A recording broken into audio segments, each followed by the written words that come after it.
Assalamualaikum warahmatullahi wabarakatuh. Salam. Alhamdulillahi rabbil alamin. Wassalatu wassalamu ala ashrafil anbiya'i wal mursalin wa ala alihi wa sahbihi ajma'in.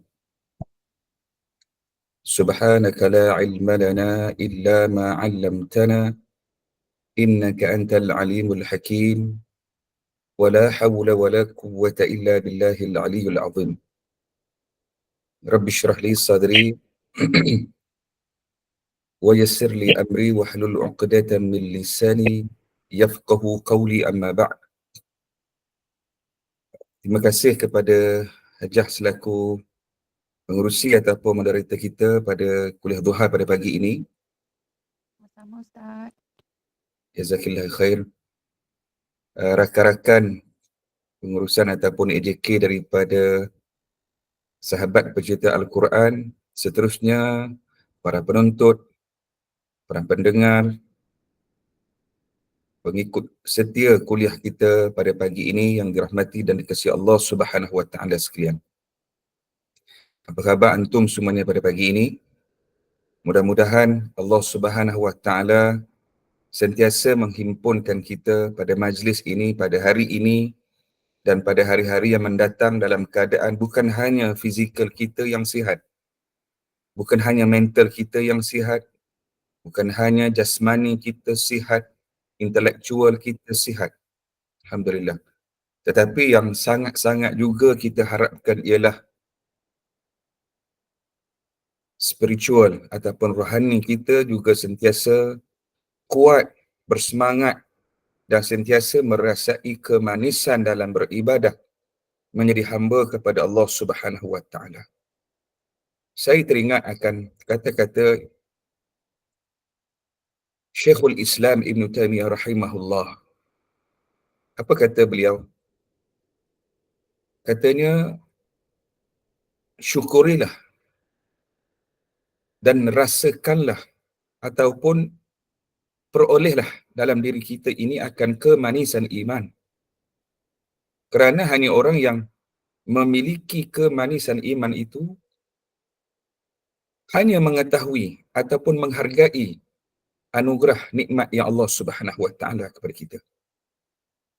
Sekiranya orang-orang yang berada di luar sana yang tidak beriman kepada Allah, yang melakukan maksiat kepada Allah, sekiranya mereka mengetahui akan kehebatan, kekuatan, kelebihan dan kebaikan kemanisan itu, nescaya mereka akan datang untuk merobek dada-dada dan hati-hati kita orang beriman dan mengambilnya dan meletakkan di dalam dada-dada mereka. Subhanallah.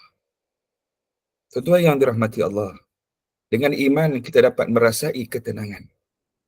Dengan iman kita dapat merasai kebesaran Allah Subhanahu wa taala. Kasih sayang Allah, rahmat Allah. Dengan iman kita akan merasai kekerdilan, kelemahan, bahkan kita merasai kejahilan kita walaupun setiap hari kita belajar. Dengan iman kita akan merasa, ya Allah, gembiranya tengok saudara Islam kita sampai walaupun dengan pesawat perang, tentera udara kan. Subhanallah. Kita dapat tengok senyuman anak-anak kecil yang cedera daripada bumi Palestin. Itu iman. Itu iman kepada Allah Subhanahu wa taala. Dengan iman menjadikan kita sesuatu perkara yang mungkin kecil menjadi satu benda yang sangat bernilai. Nasi hanya mungkin dimakan dengan ikan masin ataupun kuah menjadi sesuatu yang lazat yang disyukuri kepada Allah. Tidur yang sedikit pada waktu malamnya merupakan sesuatu anugerah yang besar. Dapat beribadah kepada Allah. Wang yang kecil jumlahnya mungkin di sisi kita, tapi bagi orang yang beriman, dia melihat satu anugerah yang besar di sisi Allah Subhanahu wa taala. Jadi kita hargailah iman dan kita suburkanlah iman kita dengan ilmu. Kita suburkan dengan amalan, dengan ibadah, dengan ukhuwah. Mudah-mudahan iman yang ada dalam diri kita ini akan menjadi satu benteng yang sangat kokoh, menjadi perisai yang sangat utuh dalam kita berhadapan dengan nafsu kita, berhadapan dengan ujian yang berada di atas muka bumi Allah Subhanahu wa taala ini. Tuan-tuan yang dirahmati Allah Subhanahu wa taala, tahniah saya ucapkan kepada tuan-tuan semua pada hari ini, tetapi janganlah kita dilekakan. Janganlah kita dimasuki oleh perangkap yang disebutkan oleh Ibn Qayyim dalam kitabnya yang disebutkan sebagai Talbisul Iblis. Jangan kita masuk perangkap iblis. Dalam keadaan kita belajar, kita rasa kita sangat alim, kan? Kita rasa kita sangat berilmu. Tetapi ilmu yang kita belajar itu tidak memberi manfaat kepada kita. Ataupun sebaliknya, kita rasa kita banyak sangat ibadah kepada Allah. Kita rasa sangat banyak ibadah kepada Allah. Sehingga kita merasakan kita lah orang yang paling abid, ahli ibadah yang sangat banyak kepada Allah. Sehingga kita merasakan kitalah manusia yang paling saleh, paling mulia di hadapan Allah Subhanahu wa taala. Walhal yang kita lakukan merupakan satu perkara yang sangat kecil. Kita melakukan sesuatu yang sangat kecil nak dibandingkan dengan amalan para ulama, para salafus salih yang amalan mereka jauh lebih ikhlas, amalan mereka jauh lebih besar daripada apa yang kita laksanakan pada hari ini, tuan-tuan yang dirahmati Allah. Baik, alhamdulillah sekali ini ataupun pada pagi ini sekali lagi kita dihimpunkan dalam sesi kuliah duha kita, iaitu berkaitan dengan adabul mufrad, dan sambungan kita pada pagi ini ialah berkaitan dengan kasih sayang ibu, kasih sayang mak. Nampak seolah-olah tajuk yang kita bicarakan ni macam kita mesti mengulang seperti tajuk awal pengajian kita dulu, iaitu tentang kepentingan untuk berbakti, kepentingan untuk berbuat baik kepada kedua ibu bapa kita, sama ada mereka ini ketika mereka hidup ataupun ketika keduanya ataupun salah satu daripada mereka telah wafat ataupun telah kembali kepada Allah Subhanahu wa taala. Tuan-tuan, sahabat-sahabat yang dirahmati Allah Subhanahu wa taala, insya-Allah pada pagi ini kita akan sambung pengajian kita, iaitu tentang kasih sayang ibu, yang ianya sedikit kalau ada seperti pengulangan ataupun seperti ulangan apa yang telah kita belajar dalam kuliah yang terdahulu, tetapi ianya sesuatu perkara yang baru juga boleh kita belajar, insya-Allah. Baik, insya-Allah pada pagi ini kita akan sambung dengan poin yang ke-89, insya-Allah. Kalau sedikit review kepada perbincangan kita yang sebelum ini, ingat tak kita ada belajar tentang mendoakan kawan supaya diberi banyak harta dan diberi banyak anak. Ini di antara yang dianjurkan oleh Nabi kita sallallahu alaihi wasallam. Dalam hadis ni bukan hanya anjuran untuk berdoa minta kepada Allah kebaikan. Tapi hadis, kalau masih ingat yang kita bincang pada kuliah yang lalu, betapa ihsan mulianya Nabi kita sallallahu alaihi wasallam dengan anak-anak kecil. Kan ingat tak? Dengan Anas bin Malik, dan beberapa sahabat yang lain, Abdullah bin Abbas, dan juga anak-anak dan cucu Nabi. Nabi ni sangat mesra. Walhal Nabi ni pemimpin ulung, kan? Kita ni kadang-kadang baru jadi ketua kampung, baru jadi pengurusi surau kecil-kecil. Kita bukan dengan orang-orang tertentu kita rasa sombong dengan pangkat kedudukan kita. Na'udzubillah. Tapi Nabi SAW dengan anak-anak kecil pun Nabi turunkan. Nabi tunjukkan kasih sayangnya yang sungguh mulia. Bahkan dibiarkan anaknya, cucunya memanjatnya ketika solat, sedang beribadah kepada Allah tu. Kan? Tapi janganlah kita pula pergi cari-cari pasal-pasal. Nak solat, pergi angkat budak, pergi cari kanak-kanak. Tidak begitu, ya. Dalam keadaan Nabi sedang beribadah kepada Allah, tiba-tiba datang cucu dia, anak kecil dia. Nabi menunjukkan sikap ihsan. Nabi menunjukkan sikap mulianya, kasih sayangnya Nabi kepada seluruh ahli keluarga baginda sallallahu alaihi wasallam kepada seluruh umat manusia. Dulu saya pernah cerita, kalau tak ingat tak, kisah seorang Yahudi yang Nabi berhutang dengannya beberapa biji beberapa biji buah tamar ataupun kurma. Dia datang ke dalam majlis Nabi, yang ada para sahabat, dia tarik ekor serban Nabi, jerut leher Nabi. Jerut leher Nabi. Tiba-tiba datang minta bayarkan hutang kurma yang Nabi pinjamkan. Nabi kata, belum lagi waktunya kan perjanjian, sepatutnya minggu akan datang. Dia tetap berkeras. Dia kata apa? Tidak, aku nak sekarang juga engkau bayar hutang kurma aku.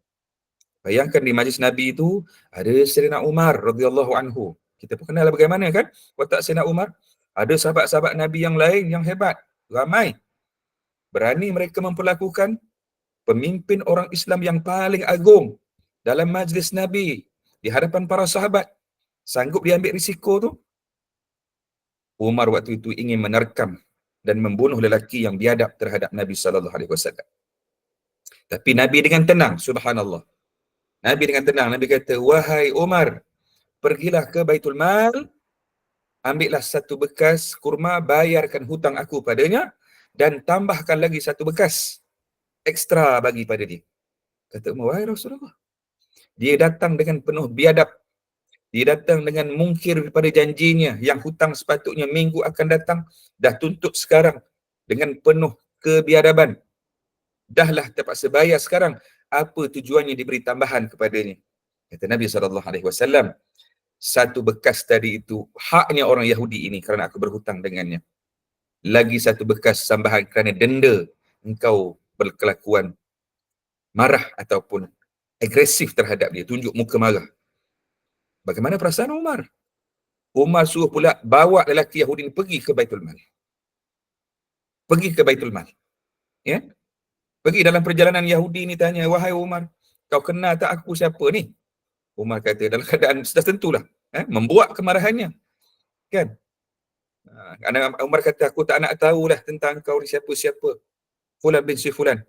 Tugas aku melaksanakan perintah Nabi untuk bayar hutang kau. Ikut je. Sampai Baitul Mal, Umar bagi, nah ini hutang yang kau satu bekas, dan ini satu lagi amanah Nabi untuk diberikan kepada engkau, wahai Yahudi. Kemudian Yahudi itu kata, jangan berikan, cukup. Sekarang dengar apa kataku. Engkau pernah dengar nama orang Yahudi sekian bin Fulan bin Fulan? Saya lupa namanya. Umar kata, ya. Akulah wahai lelaki itu, wahai Umar. Terkejut Umar. Dia merupakan seorang pemimpin di kalangan Yahudi sebenarnya, lelaki yang datang ini. Kenapa wahai engkau Yahudi datang pada hari ini membuat onar, istilah kita? Kenapa hari ini kau datang merisikokan nyawa dan diri engkau datang ke majlis Nabi membuat perkara seumpama ini? Dia kata, wahai Umar, aku pemimpin. Aku telah membaca tentang perihal akhlak Nabi dan agama engkau ini, dan aku mendapati hampir semuanya yang telah aku perhatikan ada, melainkan beberapa perkara. Dan hari ini aku datang untuk mengesahkannya. Apa dia, kata Umar? Kata lelaki ini, dalam satu kitab yang aku baca dalam kitab perjanjian lama, aku ini Taurat ini, dia kata, sesungguhnya Nabi yang akan datang di akhir zaman itu, yang menggantikan Nabi-Nabi kami, yang melengkapkan utusan Allah Subhanahu Wa Taala ialah sifat maaf dan pemurahan yang mengatasi sifat marahnya. Dan hari ini, wahai Umar, aku datang untuk menguji dan melihat sendiri dengan mata kepalaku. Aku mencerut ekor serban Nabi yang keluar daripada kepala Nabi itu, menjerut leher Nabi di majlis engkau. Dan sekali aku ingin menguji kemarahannya, dan aku mengesahkan apa yang disebut dalam kitabku memang benar, bahawa Nabi sallallahu alaihi wasallam itu ketenangan, kesabaran, kemuliaannya benar-benar mengatasi kemarahan Nabi sallallahu alaihi wasallam. Bukan Nabi tidak marah, Nabi juga memiliki sifat marah, tapi marah Nabi pada perkara yang benar. Bila wajah Nabi menjadi merah melihat kemungkaran, bila Nabi melihat sesuatu dosa dan maksiat, sudah pasti Nabi akan memarahinya. Apa yang dimurkai oleh Allah, pasti dimarahi Nabi sallallahu alaihi wasallam. Ya? Apa yang dicintai, yang disukai oleh Allah, maka akan dicintai oleh Nabi dan juga orang-orang saleh. Kemudian lelaki ini berkata, wahai Umar, hari ini aku mengucapkan la ilaha illallah Muhammadur Rasulullah. Subhanallah. Tuan-tuan muslimin muslimat yang dirahmati Allah, lihatlah Nabi sallallahu alaihi wasallam dengan musuhnya, dengan orang yang memperlakukan kebiadaban, kejahatan kepada Nabi SAW. Nabi membalasnya dengan penuh kemuliaan. Selama ini, silakan Puan Jumini, selama ini kita dengar, Ustaz, saya bisa dengar orang cerita dalam dalam ajaran Kristian diajarkan konsep kasih sayang lebih hebat lagi, sehingga digambarkan betapa konsep kasih sayang dalam agama Kristian ini datang daripada konsep ketuhanan dia sendiri. Apa dia?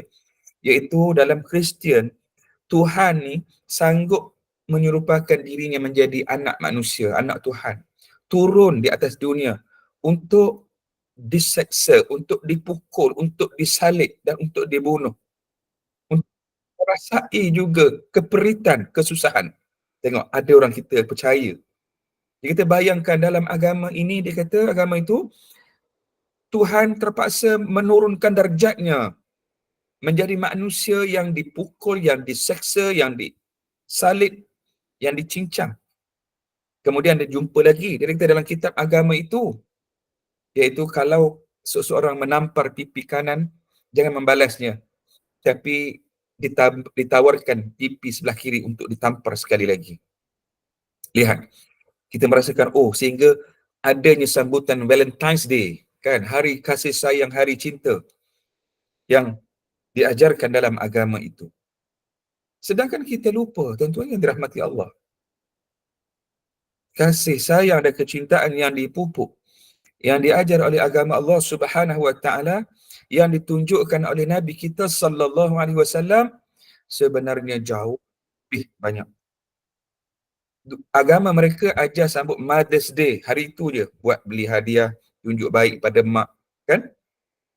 Tetapi dalam Islam menuntut kita setiap hari, setiap saat mesti menunjukkan rasa kasih sayang, kecintaan kepada ibu kita, berbakti kepada mereka bahkan selepas kematian mereka. Subhanallah, ya. Ini di antara perkara-perkara yang mungkin kita terlepas pandang bahawa keindahan, kecantikan akhlak dan juga Islam itu sendiri seringkali dibayangi, seringkali ditutup oleh pandangan-pandangan ataupun kecintaan kepada selainnya. Na'udzubillah min dzalik, ya. Jadi tuan-tuan yang dirahmati Allah, kita lihat betapa akhlak Nabi dalam hari kita bincangkan pada minggu lalu. Nabi menunjukkan kasih sayang, kecintaannya kepada anak-anak kecil. Nabi ajak duduk sebelah dia. Jangan kita pamerkan ketegasan kita, kemarahan kita pada yang tidak bertempat. Anak-anak kecil tu memang datang untuk bersolat, beribadah, kan? Datang untuk pergi ke masjid.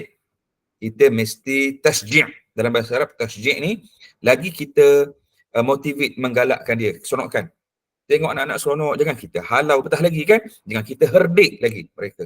Bahkan kita mengalu-alukan, seronok, kan? Selama ni kita tak suka tengok banyak anak-anak melepak di tepi padang, membuang masa, di supermarket, di tiang-tiang bas, membuang waktu, kan? Tapi bila anak datang ke masjid, kita menjadi punca kita mengherdiknya mereka. Kita bimbang, na'udzubillah, kebencian anak-anak kepada agama, kebencian anak kepada masjid, kebencian anak kepada ibadah, bimbang kita ada sahamnya. Na'udzubillah. Tapi sebaliknya, kalau anak-anak datang masjid, cucu kita sendiri, kita datang masjid, atuk, nenek bagi upah.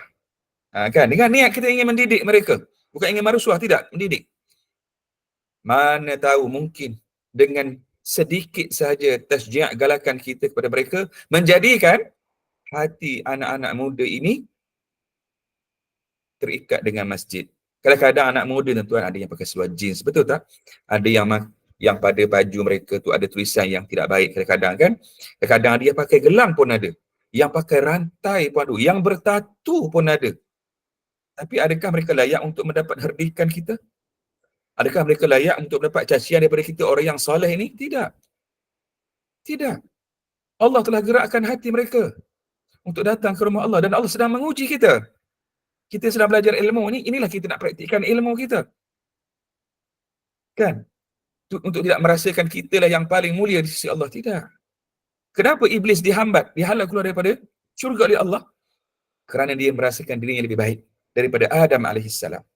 Dia katakan kepada Allah, wahai Allah, engkau ciptakan dia daripada tanah. Wa khalaqtani min tin, wa khalaqtani min nar. dan engkau menciptakan aku daripada api, aku lebih mulia daripadanya. Buat apa aku tunduk kepadanya? Jadi laknat, diusir daripada Allah, daripada syurga Allah. Yang datang ke masjid nanti saudara kita. Saudara kita. Dia sedang mungkin untuk telah mencari hidayahnya. Tatu di badan, di mukanya masih ada.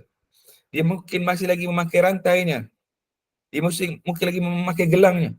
Tetapi dalam hati kita, ya Allah, berilah petunjuk pada lelaki ini. Mana tahu, mungkin Allah nak angkat dia menjadi seorang ulama. Mana tahu Allah nak mengangkat dia menjadi mungkin menantu kita. Wallahu a'lam bissawab. Kan? Inilah kemuliaan kita bersangka baik kepada Allah Subhanahu Wa Taala. Tetapi malaikat kita nampak memang ada orang yang panjat masjid, dia nak buka tabur, nak mencuri, yang ada kita kena report lah. Itu jelas. Tapi kalau datang satu hamba Allah ke rumah Allah, Allah gerakkan hatinya, mungkin singgah sahaja kan? Mungkin nak guna tandas pun sekalipun, kita menyapa mereka dengan baik. Subhanallah, dia melihat kelembutan, dia melihat kebaikan, akhirnya hatinya terikat ke rumah Allah. Kita akan ada sahamnya kepada Allah. Kan? Saya ingat kisah dulu ada orang cerita, ini kisah bina sebagian katanya.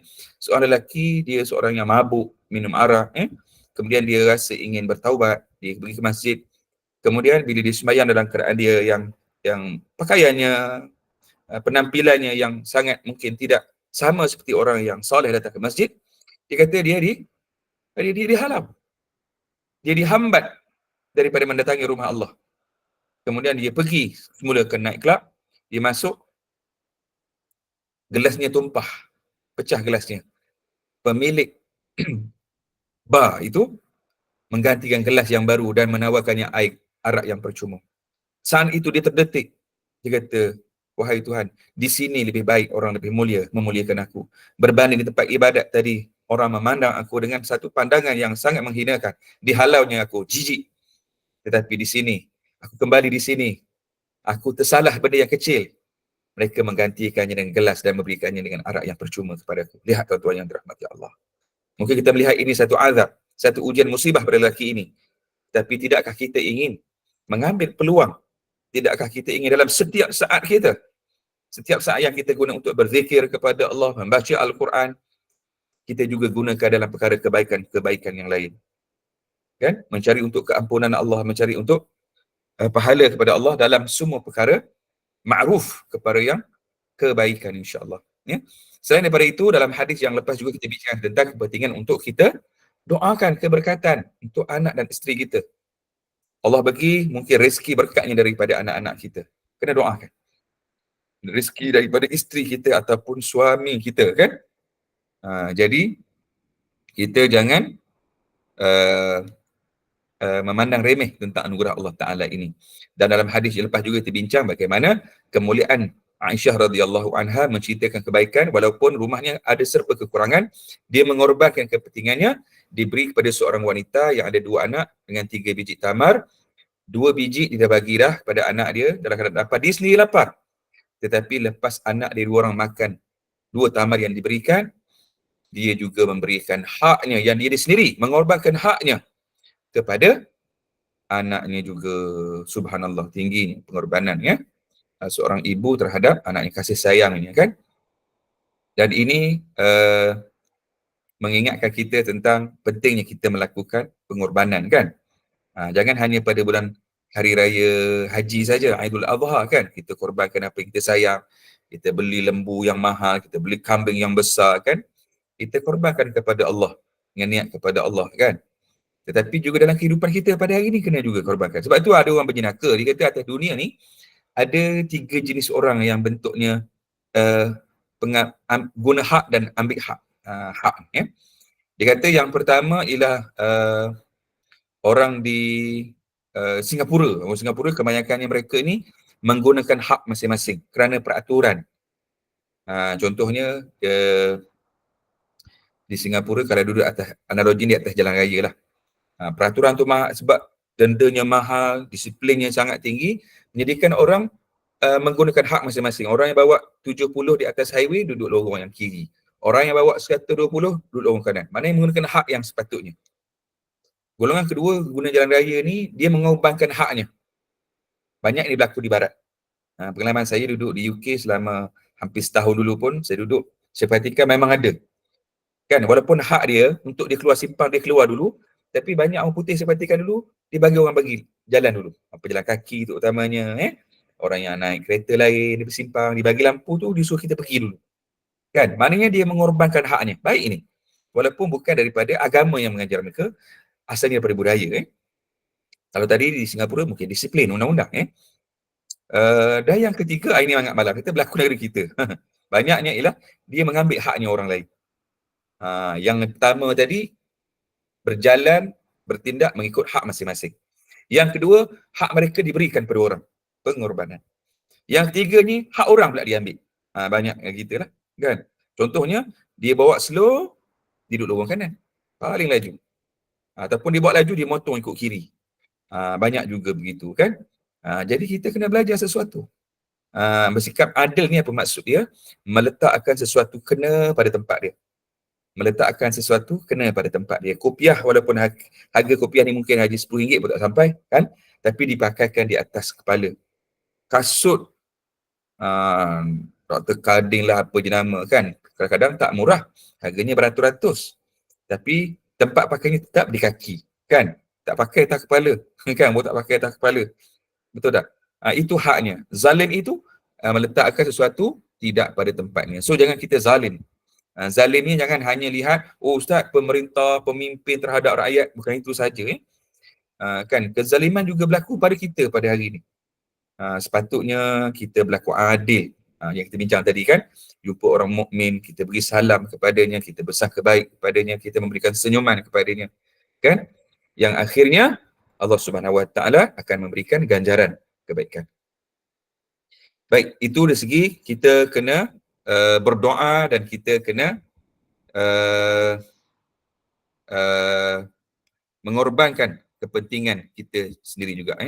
So ini kasih sayang ibu yang kita dah bincang pada minggu lepas kan, sehingga Nabi kata apa? Apa yang membuat kamu takjub pada kejadian itu, sungguh Allah telah memberi rahmat kepadanya si ibu dan atas kasih sayangnya kepada dua anak kecilnya itu. Okey? Beri kasih sayang. Beri kasih sayang. Penting pengorbanan tadi. Baik, jadi kita sambung kepada poin yang ke-90, iaitu mencium anak kecil. Mencium anak kecil, poin yang ke-90.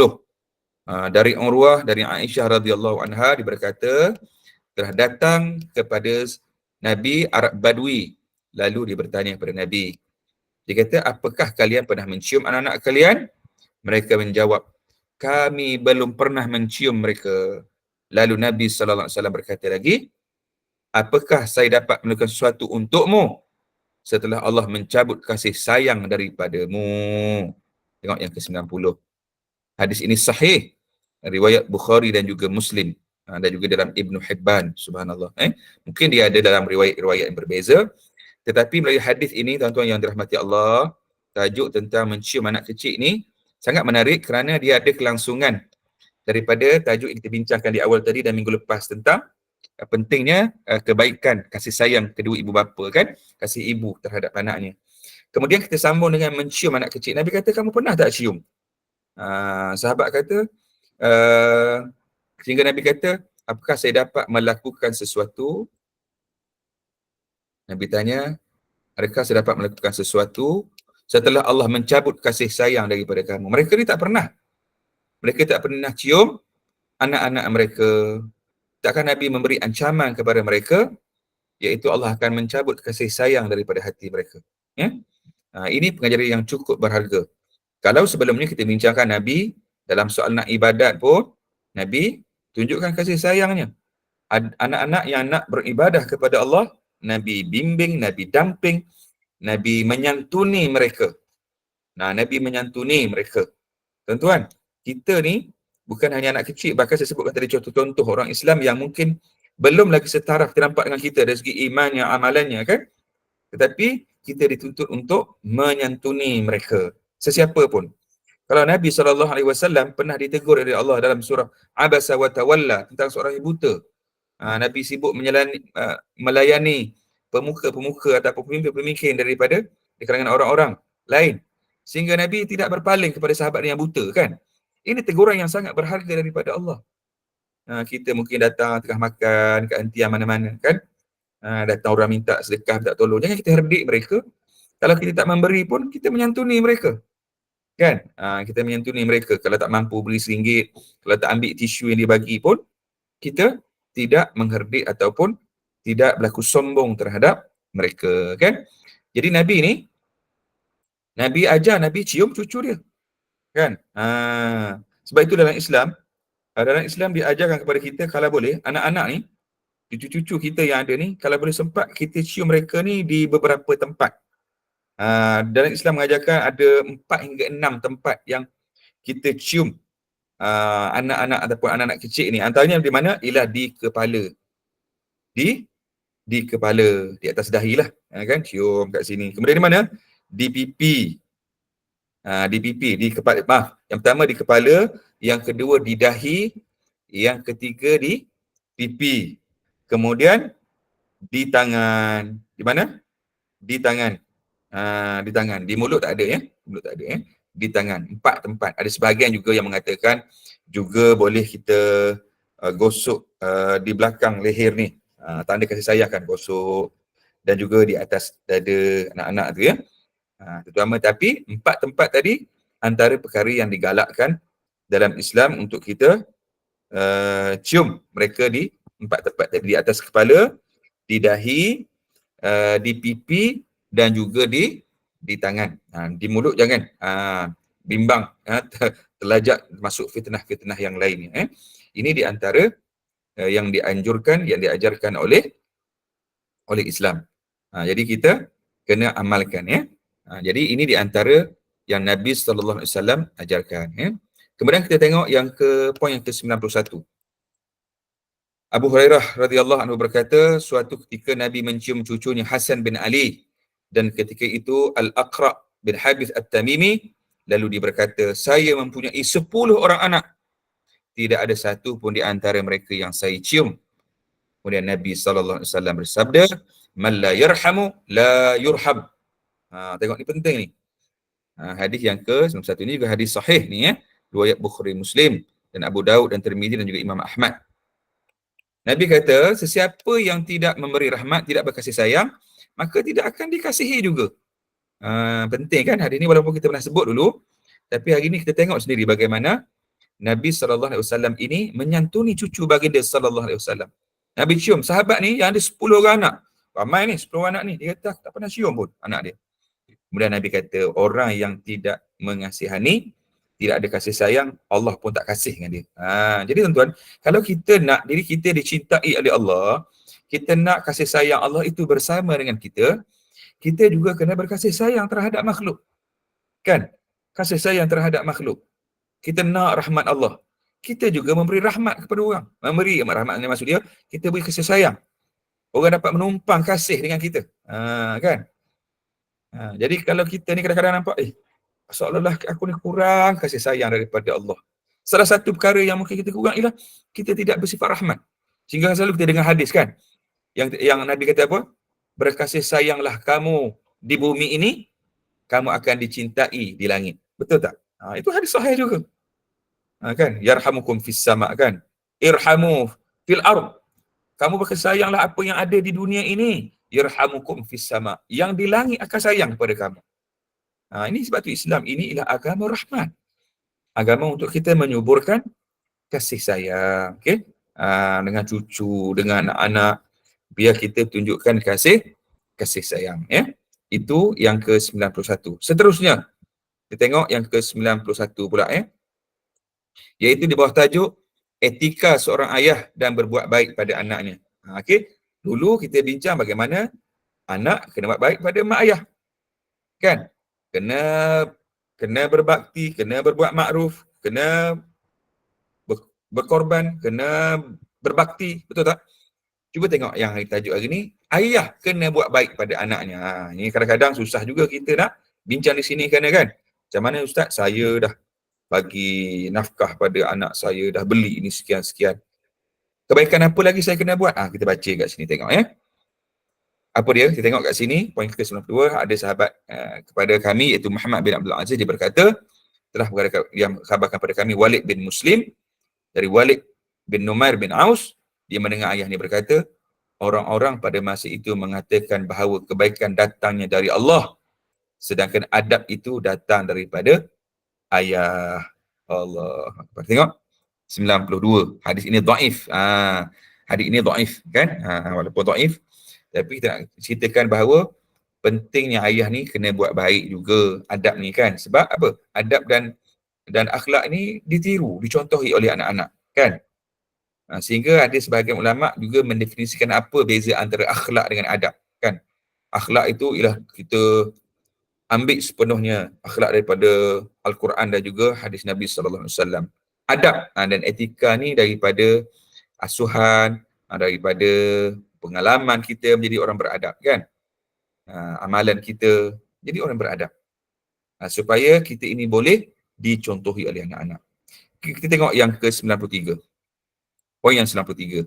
Yang pentingnya ayah berbuat baik kepada anak-anak ya.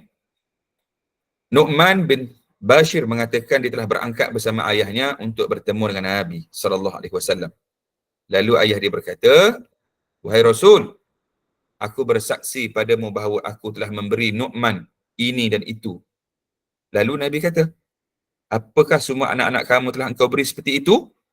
Dia jawab, "Tidak." Beliau lalu berkata, "Bersaksikanlah kepada selainku." Beliau berkata lagi, "Tidakkah engkau senang jika mereka sama-sama merasai kebaikanmu?" Ayah menjawab, "Ya." Beliau pun berkata, "Maka kerjakanlah itu." Poin yang ke-93. Hadis ini hadis sahih. Hadis sahih. Kalau tadi hadis dhaif kan, mungkin lemah. Yang ni hadis sahih. Cuba tengok. Yang berikutnya pengajaran yang kita ambil, kisahnya Nu'man ni, di cerita dia bersama ayah dia. Dia datang jumpa Nabi, dia kata dia dah beri anak dia itu dan ini, itu dan ini. Kemudian Nabi tanya, "Kau beri itu dan ini pada anak engkau yang ini? Adakah kau bagi juga pada anak engkau yang lain?" Dia kata tak bagi. Nabi kata, "Tidak akan kau lebih suka kalau kebaikan yang kau buat pada Nu'man seorang ni, kau beri juga pada anak-anak yang lain?" Maknanya berlaku adil lah. Betul tak? Berlaku adil. Dia kata, "Ya." Jadi Nabi kata, "Buatlah begitu." Jadi penting tak? Tadi baru kita bincangkan, kita ni jangan berlaku zalim. Jangan berlaku zalim, berlaku adil. I'dilu fa innahu aqrabu littaqwa. Berlaku adil lah. Kerana adil itu dekat dengan takwa.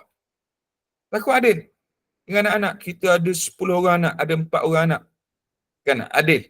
Walaupun kita tak mungkin dapat seadil seperti adilnya Allah Subhanahu Wa Taala. Allah Taala atas dunia ni ada orang Cina, ada orang India, ada orang Kristian, ada orang macam-macam agama.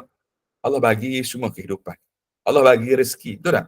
Tapi iman Allah tak bagi pada semua, kan? Maha adilnya Allah. Adilnya Allah tak boleh dipertikaikan.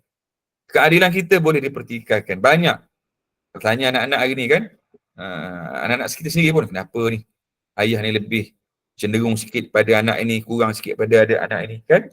Mesti punya. Kalau tidak dari sudut harta benda, dari segi perasaan, dalaman, mungkin tak tunjuk, tapi ada orang lain nampak dan perasan, kan?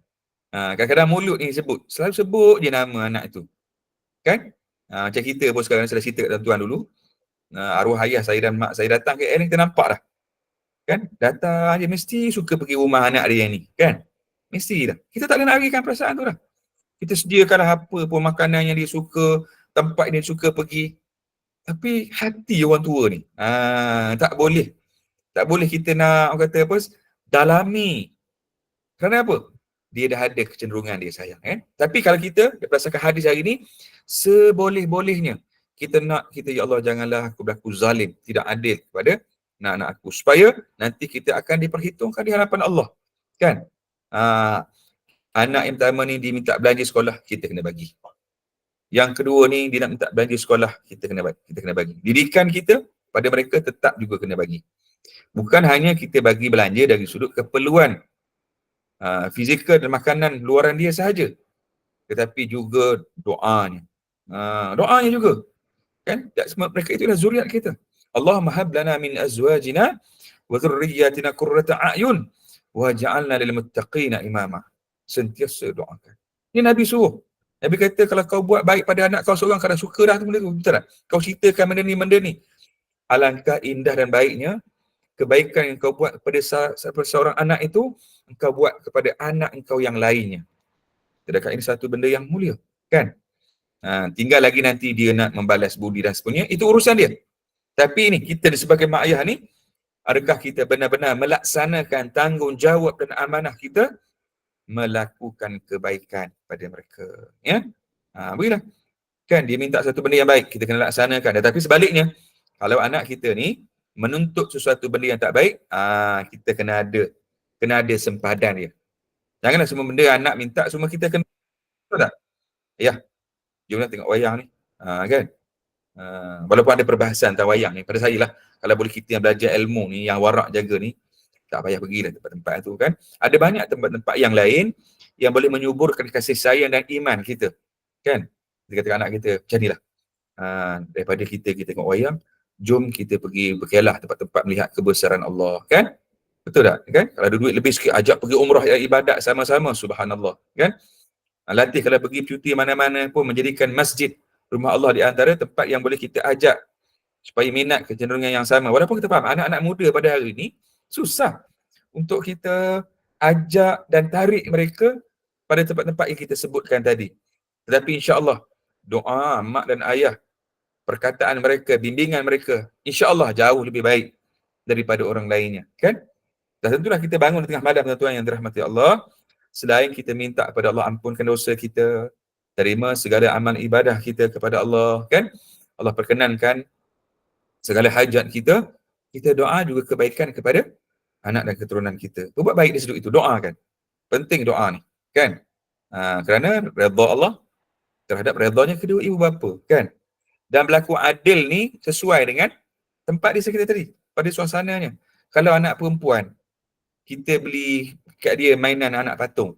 Janganlah adil, anak lelaki pun kita beli Barbie doll, kan? Betul tak saya sebut ni, wallahualam, kan? Barbie doll, kan? Anak patung Barbie ke apa, kan? Perempuan saya dengar ya, jangan kata mencarut pula ni. Satu permainan untuk anak-anak perempuan, anak kecil, kan? Yang kita beli mainan patung untuk anak perempuan, kata ustaz nak berlaku adil, boleh tak saya beli anak patung perempuan juga untuk anak lelaki saja? Tak, itu tak adil tu. Itu salah pada tempatnya. Untuk anak lelaki beli Ultraman untuk dia. Anak perempuan boleh beli Barbie doll tadi. Berbuat baik yang sesuai, adil. Kan? Supaya nanti kita tidak akan dipertanggungjawabkan di hadapan Allah. Kan nanti dia kata ayah dulu melakukan kezaliman dalam kasih sayang, tidak berlaku adil. Kan? Walaupun memang dari sudut hati kita ni ada, tapi kita minta, ya Allah mohon supaya aku ni berlaku adil lah kepada semua anak-anak aku, ya Allah. Yang juga lebih daripada seorang. Betul tak? Minta maaf ya. Ini sebagai bagi contoh dari Islam ajar, kan. Janganlah kerana dia lebih muda, dia lebih itu, kan. Jadi kita ni mengabaikan isteri yang seorang. Saya tak ada pengalaman ya, tapi nak beritahu teori dalam Islam yang kena praktikan. Nabi SAW yang memiliki para isteri baginda SAW berlaku adil pada isteri baginda SAW. Nabi ni, walaupun kehidupannya sangat sederhana, Nabi menyediakan haknya, ada rumahnya isteri masing-masing. Ada isteri rumah masing-masing dan ada kenderaannya masing-masing. Kan, bahkan dalam siap perkahwinan si Nabi tu, maharnya ada lah jumlahnya. Walaupun Nabi beritahu maharnya sedikit itu lebih baik, kan? Tapi nak beritahu Nabi ni layak dan mampu. Kan?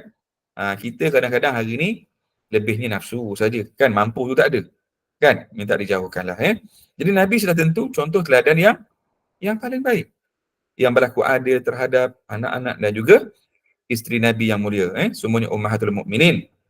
Semua isteri Nabi adalah penghulu kepada penghuni-penghuni syurga Allah Subhanahu wa taala wanitanya, kan. Jadi kita kena berlaku baik. Tuan-tuan, kita duk bincang dulu, anak-anak kena buat baik, anak-anak kena berbakti. Hari ni kita muhasabah sikit diri kita sebagai ibu dan ayah pada hari ni, kan. Walaupun mungkin anak kita dah besar, kita ada banyak lagi ruang, kesempatan untuk kita berlaku baik, kan. Dalam kaedah-kaedah yang Islam ajar pada kita pun banyak yang kita boleh ambil, contohnya masa kecil kita didik mereka dengan penuh kasih sayang, kan. Kasih sayang sungguh-sungguh daripada dia lahir sampailah umurnya 7 tahun. Sampai umur 7 tahun kita didik dengan ketegasan. Alhamdulillah. Kita didik mereka dengan kasih sayang yang pertama. Peringkat kedua, kita ajar dengan ketegasan, itu ajar solat. Umur 7 tahun sampai umur berapa belas tahun, kan, tegas. Jangan pergi sini, kena sembahyang, jaga ibadah kepada Allah. Sampai umurnya remaja, belasan, kita kena jadi kawan pula pada dia. Kan? Dia kawan balik. Umur belasan tahun dia dah cari kawan kat luar. Kalau kawannya baik tak apa. Yang masalahnya dia cari kawan yang membawa ke jalan kerosakan. Jadi penting umur masa anak-anak ni dalam usia belasan, remaja ni jadi kawan dia. Jom ajak mancing kan. Hobi-hobi yang bagus lah. Main bowling ke? Saya walaupun di Tanjung Malim, nanti dalam tempoh 2 bulan lagi Tanjung Malim akan ada bowling sendirilah. Kan? Iaitu UPSI akan buat. Saya mengalu-alukan jemaah di sini mungkin nak kenal UPSI tempat kami ni di Tanjung Malim ni, selain banyak durian ya kan. Ada bentuk benda-benda yang boleh kita orang kata pergi ni untuk santai-santai kan. Mandi sungai, ada kawan. Main bowling kan. Yang boleh kita jadikan sebagai kedekat supaya nanti ada masalah dia mengadu pada kita. Ya? Bukannya dia mengadu pada kawan yang kadang-kadang mencadangkan benda-benda yang tak baik. Kau ada masalah yang dia ada. Aku ada masalah, ambil ni je pil ni. Na'udzubillah. Kau ada masalah kan? Kalau ada masalah kau hisap ni je. Nanti hilang punya. Kau akan tenang je. Na'udzubillah. Tenang kadang-kadang anak muda di pinggir cadangan ni, tenang waktu tu dia akhirnya merosakkan ketagihan dan sebagainya. Kan? Tapi sebaliknya, kalau anak kita ada masalah, kita ada masalah ni. Dia mengadu pada kita. Mak ayah kalau dengar anak mengadu masalah, adakah dia akan mencadangkan sesuatu yang merosakkan? Sudah tentu tidak. Ayah stres belajarnya. Boleh tak ayah? Nak pergi berjalan kejap. Boleh, jom. Masuk kereta ayah bawa. Kan best tu, kan? Sambil dalam kereta pula, kita cakap, beri dirikan. Kita kongsi. Pula pengajian kita ni, Ustaz pernah cerita dulu. Kita dah punya masalah. Nabi tu nak jauh lebih banyak daripada kita. Kan? Nabi pergi ke Taif tu, lagi teruk. Dah lah, kena halau, kena baling pula. Stres Nabi lebih berat. Tapi apa Nabi ajar? Petunjuk dia, Nabi ajar supaya kita terus berdoa pada Allah, bergantung. Akhirnya Allah datang beri pertolongan dan kemenangan. Nampak tak kan? Itu peluangnya. Tapi bila kita dah bina gap, remaja dia kata, anak aku ni memang kurang ajar tak dengar kata dah. Lantak engkau. Lantak tu bahaya tu. Biarlah dia nak jadi apa pun. Jangan. Kan? Akhirnya, anak-anak yang perempuan ni. Perempuan pula dia akan lari merajuk daripada ibu dan ayahnya. Dia akan lari kepada orang lagi. Yang suka dengar dia cakap, boyfriend dia. Akhirnya nampak tak? Banyak masalah-masalah yang besar pada hari ni yang kita tak sedar, dia berpunca daripada masalah-masalah yang kecil sangat.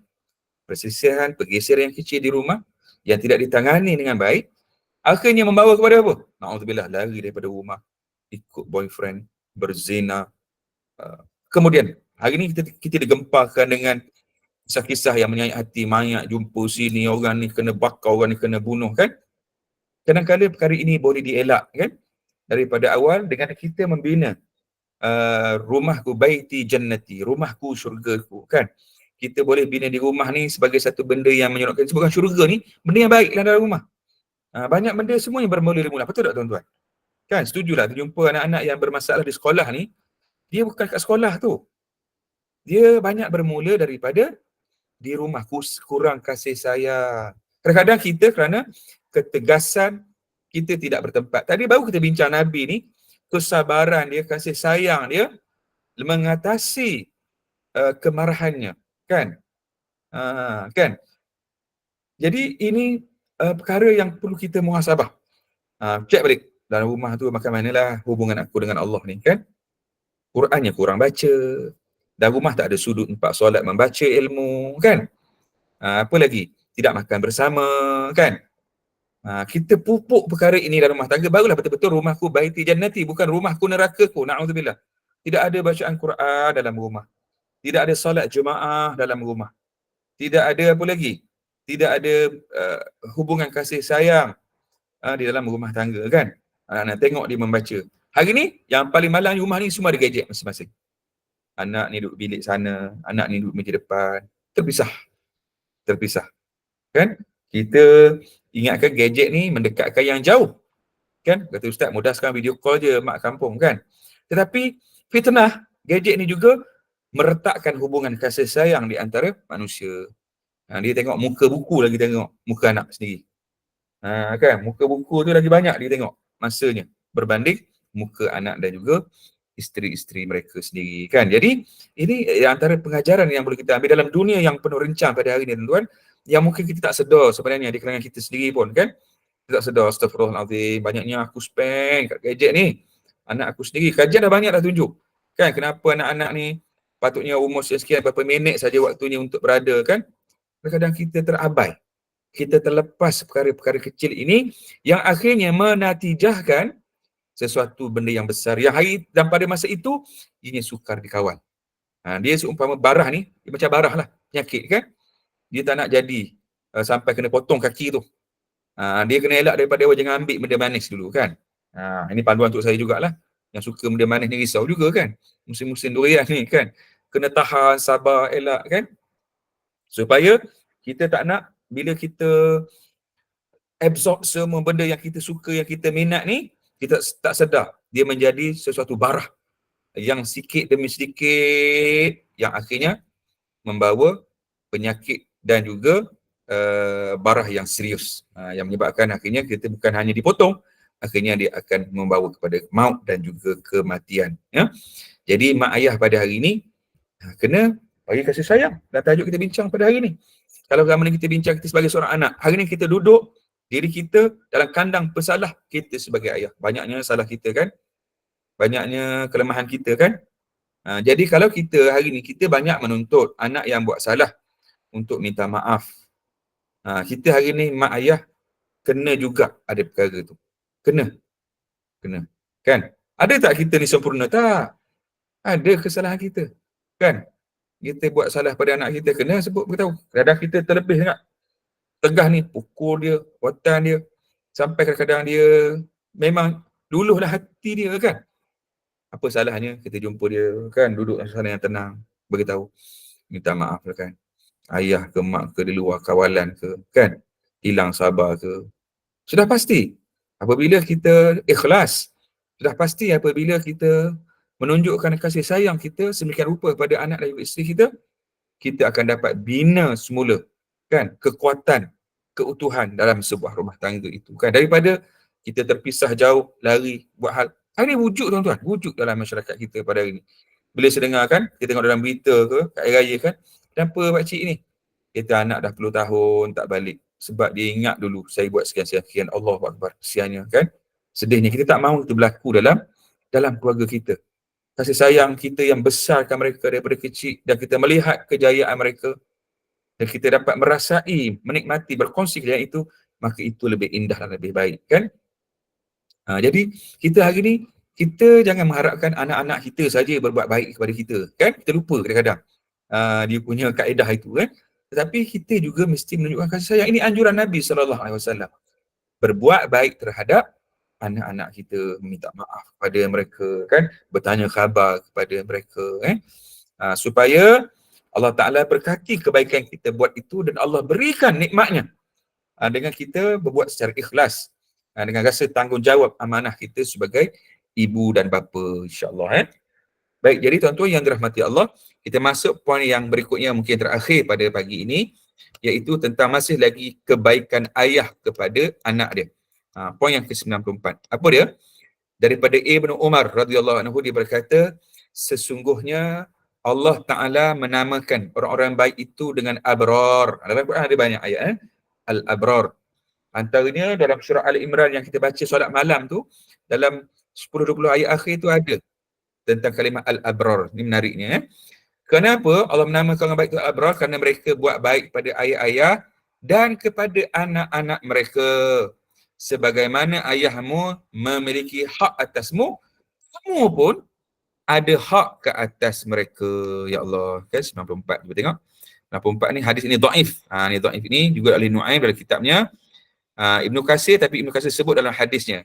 Albani juga mendhaifkannya kan. Walaupun mungkin hadis ini kita lihat dari segi martabatnya dia lemah, dhaif ini lemah, tapi dari sudut maknanya dan juga untuk fadail amal, Allah memberikan anugerah, Allah memberikan kebaikan pada orang yang buat baik. Kan, buat baik secara umum lah al-abrar ni, iaitu merujuk kepada orang yang buat baik pada anak-anak dan anak-anak buat baik pada mak ayah. Jadi tuan-tuan yang dirahmati Allah, kita nak dapat gelaran ulul albab, kita nak dapat gelaran ulil nuha, dalam Quran kata ulil absar, ulil abrar kan. Kalau boleh kita sentiasa sibukkan, sentiasa penuhkan setiap masa, setiap keadaan kita dengan kebaikan. Dan Nabi kata khairukum khairukum li ahli wa ana khairum li ahli. Nabi kata aku ni terbaik di kalangan kamu, Nabi kata orang yang berbuat baik kepada anak isteri dan keluarganya. Dan akulah yang terbaik pada ahli keluargaku. Itu gelaran Nabi kata tu. Orang yang terbaik di kalangan kamu ialah orang yang baik kepada anak isterinya. Bahkan makanan yang disuapkan tu, yang diangkat, yang disuap ke mulut oleh suami kepada isteri dan juga anak-anaknya. Allah, kan mulia tu. Bila last kita suap makan? Masa makan bersantap, Ustaz. Ya Allah, itu kahwin tahun 70-an dulu, lama sangat dah. Bila kita suap? Ada Ustaz, masa dalam kereta, suami saya tengah drive tu, dia nak makan sangat, kuyapan balik ni, beli kat tepi jalan tu. Okey lah tu, suap lah tu kan. Walaupun suap penuh mulut kawan ni, nak menapas pun tak boleh kan. Tapi kita, Nabi anjurkan bahawa kita suap makanan. Jangan masa dia baby saja kan. Pupuk kasih sayang. Ni hari ada sambut hari birthday kan. Nak buat jugalah. Tapi kita tak buat lah secara macam tibu barat tu. Nak raikan sikit lah kan. Anniversary ke apa ke. Tunjuk suap dulu. Last awak suap saya pulut kuning ni. Masa kita kahwin tahun 63 dulu. Ya Allah, masa Malaysia Merdeka tu. Lama sangat dah. Kan. Nabi kata, yang terbaik di kalangan kamu yang berlaku baik terhadap keluarga mereka. Dan akulah yang terbaik. Nabi kan terbaik. Kan? Romantik Nabi, mesra Nabi ni, walaupun dia pemimpin ulung, pemimpin kepada umat, tapi Nabi SAW merupakan contoh teladan yang paling baik kepada seluruh umat. Qudwah hasanah. Nabi ni memang qudwah hasanah sungguhlah kan. Dia tidak bermuka-muka, tidak berlakon-lakon kan. Semuanya contoh untuk umat, untuk diikuti oleh kita semua. Jadi kita ni kalau boleh, hari ni kita perbaikilah kan. Tak salah kan, walaupun dah lama tak pergi khusus kahwin ke, khusus macam mana bahagia. Dengan pengajian beginilah juga, sekurang-kurangnya kita dapat memperbetulkan, kita dapat baiki, kita dapat improve. Kita sentiasa belajar, tuan-tuan yang dirahmati Allah. Saya sendiri pun, kehidupan ini pentas untuk kita belajar. Tidak hanya dalam program formal seperti ini, ataupun tidak formal, tapi setiap perkara yang baik dan bermanfaat, yang kita belajar sudah tentulah akan memberi kesan dan manfaat dalam kehidupan kita. Mungkin sepanjang 1 jam kita belajar ni, tak banyak kita dapat, tak banyak kita tangkap, tapi kita sangat minta kepada Allah tentang keberkatan dan manfaat ilmu yang kita belajar, sehingganya semua itu dapat diterjemahkan dalam kehidupan kita, terhadap kehidupan keluarga kita, anak isteri kita dan dalam masyarakat kita. Kita doa begitu tuan-tuan, supaya kita dapat ilmu yang bermanfaat ini insya-Allah. Jadi sekadar itu dulu dalam perkongsian kita pada hari ini. Baik, ada yang tanya Puan Rasini sebelum kita berakhir tentang doa. Kalau tanya tentang doa dalam rumah tangga ni, Puan Rasini banyak sangat ya. Tapi untuk ibu bapa yang telah meninggal dunia, betul. Sama ya doa dalam Quran aja. Allahumma fil lana dhunubana wa li ikhwanina allazina sabaquna bil iman wa la taj'al fi qulubina ghillan lil ladzina amanu rabbana innaka arufur rahim. Ini doa dia. Tanya Allah, Allahumma fil lana wa li ikhwanina allazina sabaquna bil iman wa la taj'al fi qulubina ghilal ladzina amanu rabbana innaka ra'ufur rahim. Ayat ni dalam Quran. Surah mana nanti saya cek balik, nanti saya akan post pada Puan Ania ataupun Haji Opah nanti akan di-sharekan dalam grup ya. Iaitu doa tentang ya Allah, ampunkan dosa kami, saudara kami yang telah mendahului kami, yang mempunyai iman di kalangan mereka, mak ayah kita kan.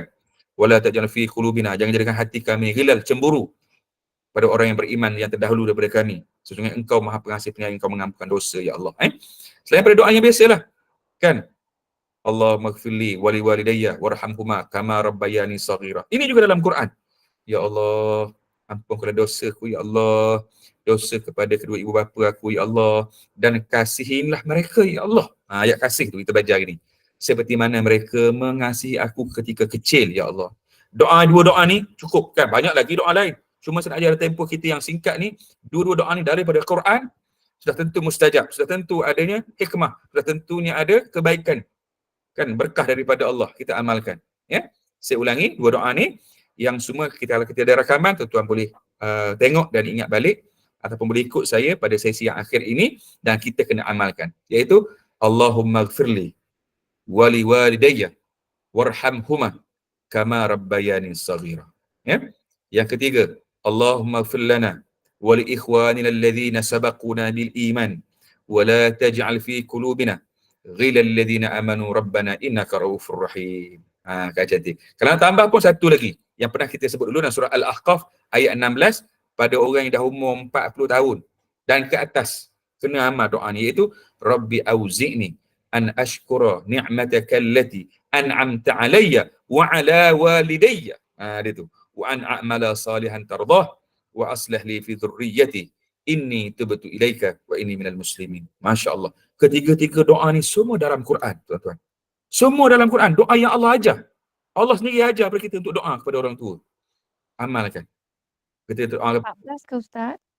Ya? Ayat 14 ke? Ayat 14 tadi saya. Surah Al-Ahqaf ayat 14 ya. Ya. Yang ketiga tadi surah Al-Ahqaf.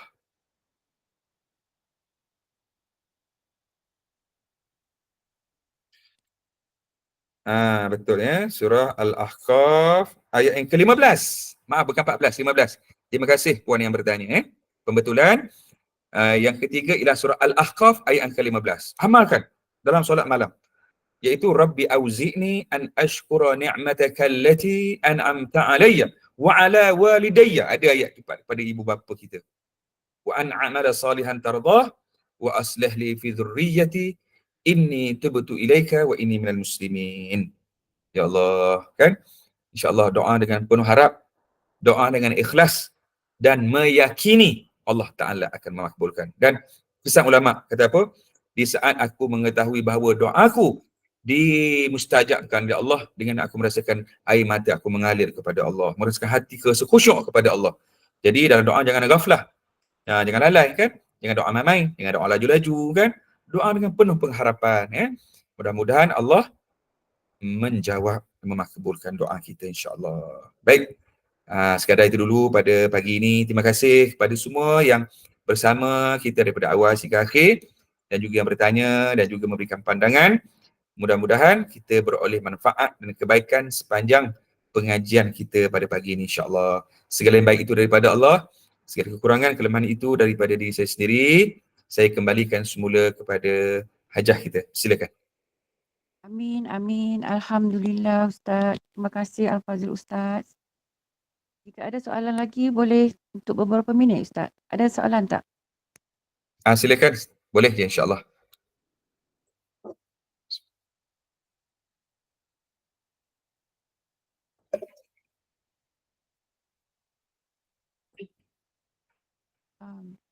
Tampaknya tak ada soalan dah Ustaz. Baik. Baiklah, jemaah Assalamualaikum jika Ustaz. Oh, ada. Ada nak tanya soalan. Silakan. Bagi ibu bapa yang meninggal tapi bukan Islam, ada orang kata langsung tak boleh doakan Allah ringankan siksa diorang ke apa, tak boleh, langsung tak boleh. Tapi ada ustaz lain pula cakap boleh doakan untuk diringankan siksaan. So mana satu tu Ustaz? Baik. Terima kasih kepada Puan ataupun Hajah Nasyikin yang bertanya tentang doa kepada kedua ibu bapa yang bukan Islam ya. Baik, kalau kita balik pada hadis yang pernah kita bincang sebelum ini, Allah Subhanahu Wa Taala pernah melarang Nabi kita sallallahu alaihi wasallam meminta keampunan kepada kedua ibu bapa baginda Nabi sallallahu alaihi wasallam itu sendiri ya. Walaupun ada perbahasan tentang hadis ini, tetapi daripada sudut hadis dan nas ini dan juga panduan beberapa nas yang lain menunjukkan ia merupakan satu larangan daripada Allah Subhanahu Wa Taala. Bukan bermaksud kerana untuk kita tidak membuat kebaikan kepada ibu bapa kita ketika mana mereka hidup ataupun telah mati ya. Jadi apa yang boleh kita doakan? Kalau tak boleh doa keampunan untuk dari segi keringanan.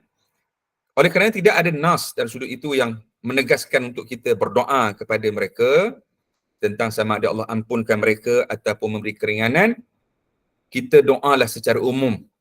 Kita doalah secara umum, Allah berilah kebaikan kepada mereka kan, dan sekiranya Allah beri keampunan kepada mereka. Mudah-mudahan dengan segala rahmat dan kasih sayang Allah Subhanahu Wa Taala yang boleh mengampunkan, yang boleh memberikan keringanan azab kepada mereka, mudah-mudahan Allah Ta'ala akan memberikan. Kan? Allah Ta'ala akan memberikan seperti mana Allah Ta'ala dalam nas yang memberikan keringanan kepada Abu Talib, bapa pakcik Nabi sallallahu alaihi wasallam itu, walaupun dia tidak Islam, Allah memberikan keringanan. Kan? Tapi itu ada nasnya lah. Ya? Mudah-mudahan akan ada juga sumbangan yang kita tidak tahu mungkin. sebahagian ibu bapa kita yang bukan Islam, hanya Allah yang mengetahuinya, yang terhalang mereka daripada mendapat hidayah Allah. Tapi ada kebaikan yang Allah Subhanahu Wa Taala ingin keampunan dan kebaikan untuk mereka, kan? Yang paling penting sekarang inilah sikap kita, kita sendiri minta keampunan kepada Allah. Mudah-mudahan apa dia? Saya nak ajak share satu benda kan, kita semualah ya. Bila kita dah buat kebaikan, kita minta ampun kepada Allah, kita beribadah sungguh-sungguh, kita kan tahu nanti di syurga nanti orang yang masuk syurga Allah 70,000 masuk syurga tanpa hisap. Dan di kalangan 70,000 itu mereka boleh beri syafaat. Mereka boleh beri syafaat kepada orang yang mereka cintai. Tuan-tuan, kita raihkan, ambil rebut benda ni. Rebut benda ni. Kan, rebut benda ni. Kita masuk dalam syurga, kita tengok, ya Allah, tak ada orang yang aku sayang. Allah kata pergi cari orang yang ada sebesar zarah iman dalam hati mereka, sebesar duit 1 dirham, 1 dinar, yang ada sebesar biji sawi, sikit je ada, Allah panggil, suruh kita ambil dan masuk ke dalam syurga Allah. Dengan rahmat Allah, ingat, dengan rahmat Allah. Dengan rahmat Allah jualah Allah boleh memberikan. Okay? Jadi yang penting sekarang ni, kita Allah beri peluang untuk kita hidup, dapat ilmu, untuk kita bertaubat, buat amalan sungguh-sungguh, dan kita amat mencintai Allah, berikan aku Jannatul Firdaus, syurga yang paling tinggi. Minta ni, hadis Nabi kata, kalau minta syurga Allah, minta yang paling tinggi. Kan, tengok Allah ajar kita ni supaya minta yang terbaik. Dan jadilah kami di kalangan orang yang mendapat syurga tanpa hisap, seperti dengan para nabi, para syuhada, para salihin. Dengan itu kita boleh beri jaminan, boleh beri syafaat kepada orang yang kita cintai, insya-Allah. Ya. Jadi Puan dan Syikin boleh ya, insya-Allah. Mudah-mudahan persoalan ini terjawab dan kita bersungguh-sungguh dalam melakukan kebaikan, insya-Allah. Baiklah jemaah, jika tidak ada apa-apa soalan, maka setakat inilah kuliah kita bersama dengan Al-Fadhil Ustaz. Banyak ilmu yang Ustaz telah sampaikan, insya-Allah semoga kami dapat mengikutinya, mengingatinya dan mengamalkannya ya Ustaz. Sebelum itu saya juga mohon maaf jika ada apa-apa yang saya tersilap sebagai moderator yang baru ya. Okey, baiklah, saya serahkan semula majlis kepada Al-Fadhil Ustaz bagi menutup majlis dengan tasbih kafarah dan suratul As, Ustaz. Terima kasih kepada Hajah Fauzia Baharum. Tahniah. Ya. Walaupun kata jadi moderator sangat baiklah dalam mengendalikan majlis kita pada pagi ini. Mudah-mudahan beroleh kebaikan, insya-Allah. Jadi tuan-tuan yang dirahmati Allah, biasa kita tutup majlis kita ilmu pada pagi ini dengan tasbih kafarah. Subhanakallahumma bihamdika asyhadu an la ilaha illa anta nastaghfiruka wa natubu ilaik. Bismillahirrahmanirrahim. Wal 'asr innal insana lafi khusr illa alladhina amanu wa 'amilus solihat wa tawasaw bil haqqi wa tawasaw bis sabr. Insyaallah. Assalamualaikum warahmatullahi wabarakatuh. Waalaikumsalam warahmatullahi wabarakatuh. Terima kasih.